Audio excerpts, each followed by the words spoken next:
kursni bitirib $500, $1000 oyligiga chiqaradi degani bu 100% marketing. Ishni bitirishingiz bilan hech kim sizni $1000 oylik olmaydi. Hech kim olmaydi unaqa oylikni. Siz keltiradigan qiymat kerak baribir. Siz qancha ishni evlolisiz. Boshida faqat yo'l kriziga yetadigan pul topishingiz mumkin. Keyin sekin-sekin keltiradigan qiymatingiz o'sganiga qarab, boshqalarni zanit qilmasligingizga qarab, chunki boshida shogird paytingizda hammani zanit qilasiz, hamma siz bilan ovora, sizga o'rgatadi, siz qilasiz, xato qilasiz, to'g'rilikni tekshiradi. Nariyoqdan faqat siz bilan ovora. Bunaqa reklama chiqsa, уже shu reklamani o'zidan tushunish kerak, bu yerga bormayman. Reklamani rostini aytib qilish kerak. Mashaqqati bor. Hamma kasbda mashaqqati bor. 5 marta trenirovочный zalga borib chempion bo'lib qolmaysiz-ku.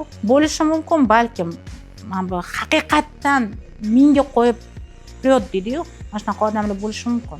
Oldinga bosadigan gaz bilan. No va patologi borda urilib qoladi. O'sha $1000 da qotib qoladi o'sha yog'iga. Hamma yoqda paytapni shogirdligingiz bor baribirga ham.